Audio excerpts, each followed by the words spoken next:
Nah, balik lagi di video part 2 tentang BU, butuh uang, beasiswa unggulan.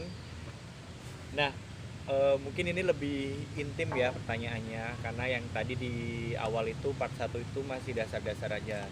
Nah, ini kalau mungkin yang di part 2 ini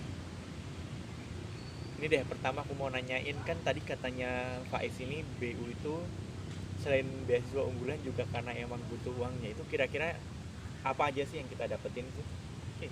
Jadi untuk BU ada 3 komponen yang nanti bakal dibayarkan oleh atau terakomodasi oleh BU sendiri. Yang pertama itu adalah yang jelas biaya UKT kalian. UKT dari kalau yang maba dari semester 1 sampai kalian lulus di semester 8. Kalau yang ongoing itu dari semester 3 sampai semester 8 itu akan dipenuhi oleh beasiswa unggulan dan juga biaya hidup. Nah, ini yang paling ditunggu-tunggu ya, biar nggak makan mie instan terus kalau di kosan itu. Jadi ada biaya hidup yang jumlahnya juga menyesuaikan kota di mana kalian tinggal gitu. Terus ada biaya buku untuk kalau misalnya perkuliahan kalian tuh mewajibkan kalian membeli buku. Misalnya nih ada yang dari kedokteran, biasanya kan bukunya tebel-tebel, habis itu mahal-mahal biasa. Nah, ini juga di cover oleh beasiswa unggulan, jadi mantap lah. Itu berarti bisa dibilang pendapatan setiap mahasiswa itu beda-beda ya, tergantung. Betul. Misal kita kuliah yang di Jogja nih ya, 5.000 aja itu udah kenyang. Beda lagi sama yang mungkin kuliahnya di Bandung, Jakarta. di Jakarta kayak gitu. Jadi besaran BU itu ditentukan oleh besaran UKT kalian gitu. Jadi Tuh, semakin besar UKT kalian tuh juga bisa semakin semakin besar BU-nya gitu. nah, itu.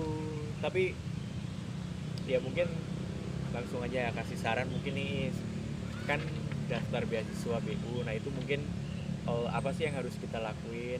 Masa ya cuman dapetin duit terus kita udah gitu aja? Oh enggak, jadi benefitnya ya jadi award di beasiswa unggulan gitu. Nah, benefitnya sendiri itu menurut saya juga cukup banyak gitu. Kita menambah relasi karena di beasiswa unggulan tuh ada yang namanya bimbingan teknis gitu.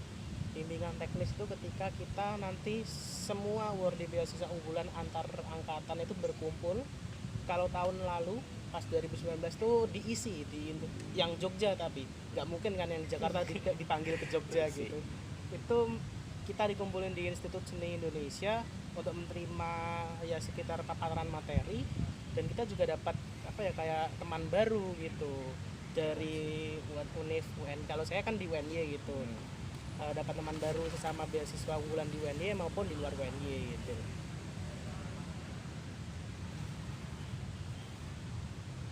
Nah, terus ada ininya nggak sih, soalnya kan di beberapa beasiswa ada yang misal ada sering ngadain kegiatan gitu, entah seminar entah apa. Di BU iya atau cuman ya udah kalau udah dapet beasiswa udah nggak ada kegiatan lagi kayak gitu?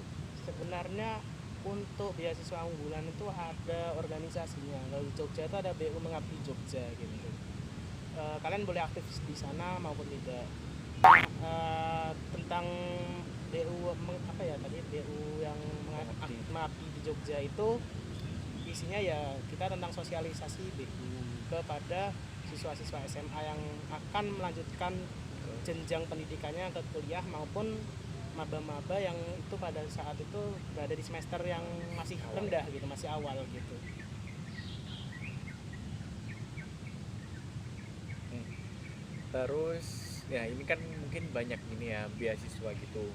Terus misal nih ya aku tuh daftar beasiswa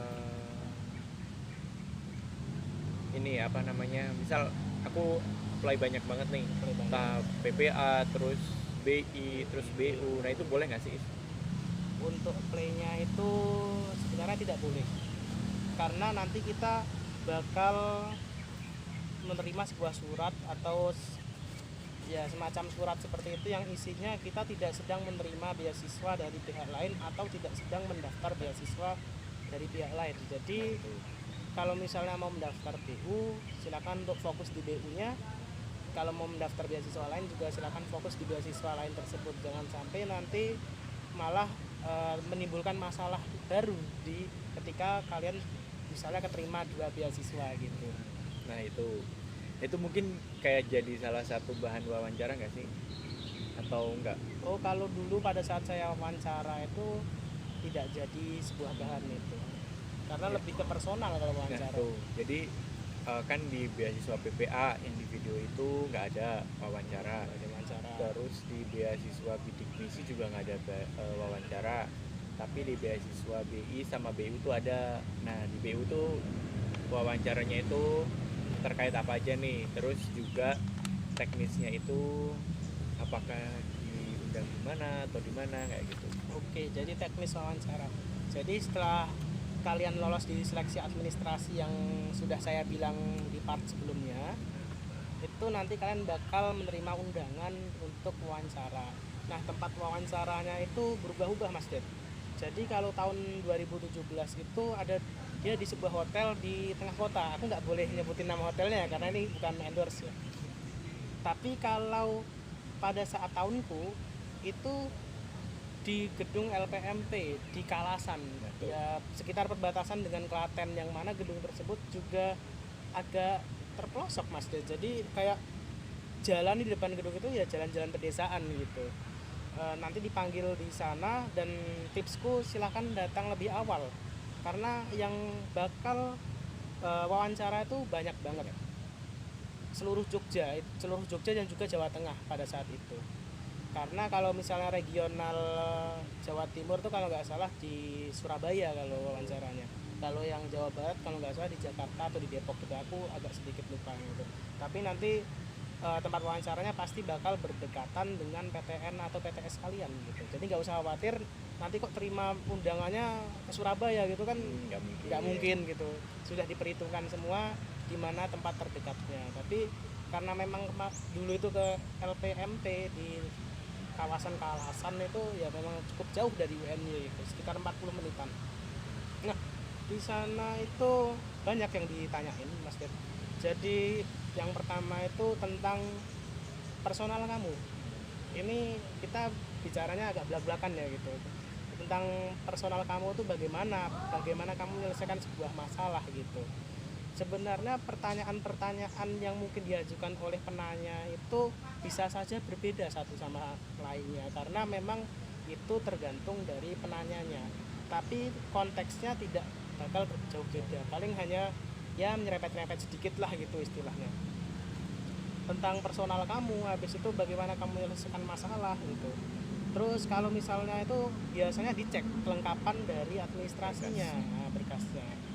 Yang serunya itu aku kemarin pas wawancara itu bawa sertifikat juaraku karena aku kan baru lomba itu di kuliah. Jadi aku mendapatkan sertifikat baru di kuliah. Itu ditanya sebenarnya agak lucu gitu. Ini kendalanya apa gitu. Nah, kendalanya itu dulu pada saat aku ikut lomba tersebut tuh aku berangkat dan itu ke Malaysia itu H+4 lebaran. Nah, H+4 Idul Fitri. Yang artian aku ikut arus balik ke Jakarta. Jadi kan dari Jakarta habis itu baru ke Malaysia gitu. Itu 24 jam Jogja Jakarta. Itu menjadi salah satu topik yang menarik yang aku bahas dengan pewawancaraku dulu ketika wawancara. Nah, terus habis itu tentang nilai juga dibahas gitu. Aku kan juga bawa transkrip nilaiku gitu karena aku juga ongoing kan. Jadi aku udah punya transkrip nilai dan ada salah satu nilai itu C+. Kita agak belak-belakan ya, ini nilai aku ada yang C+ gitu, dan ditanyain sama pewawancara gitu, kok bisa ya aku bisa lah. nah, bisa dong. Mana sih? Ya dapat C+ ya bisa, gampang banget malah kalau dapat C+, nggak usah belajar kan langsung dapat tuh.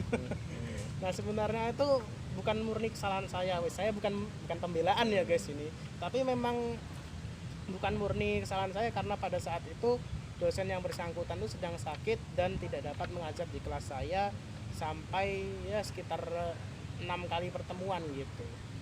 Pada saat itu aku juga menjelaskan, tapi ada tips juga nih kalau misalnya menemui masalah yang sama dengan saya, yaitu dosennya jarang mengajar, itu usahakan jangan menyalahkan dosennya, tapi carilah solusi bagaimana kalian dapat keluar dari permasalahan tersebut walaupun nanti mendapatkan nilai yang jelek juga seperti saya C+ gitu. Nah itu pada saat itu saya bilang dosennya tidak bisa mengajar dan saya pun agak sedikit keteteran karena materi yang diberikan tuh cukup susah dan tidak banyak teman saya yang mengerti materi tersebut gitu. Jadi hasilnya tidak maksimal untuk satu mata kuliah. Jadi saya mendapatkan nilai C+ tuh hanya di satu mata kuliah, Tuh. 2 SKS. Nah berarti apa ya istilahnya itu studi kasus ya, studi Iya, kasus studi tentang kasus. permasalahannya itu memang real terjadi di eh, diri kalian sendiri, bukan misal dari pewawancara punya cerita terus apa ya istilahnya kalian harus memecahkan suatu masalah, berarti enggak ya? Enggak, Berarti jadi dari misal diri sendiri. kalian bawa berkas TOEFL mungkin terus kalian ditanya kesulitan TOEFL apa, mungkin bisa jadi Mungkin ya bisa gitu. jadi. Jadi ya emang itu yang bakalan tahu diri kalian sendiri sih. Dan usahakan untuk jujur guys. Tuh. Karena mereka juga atau pewawancara pasti tahu kalau misalnya kalian tuh bohong gitu. Dan kalau misalnya kalian bohong, kalian bakal lebih dipersulit lagi wawancaranya karena biasanya akan lebih ditanya lebih dalam juga gitu sampai kalian akhirnya putus asa.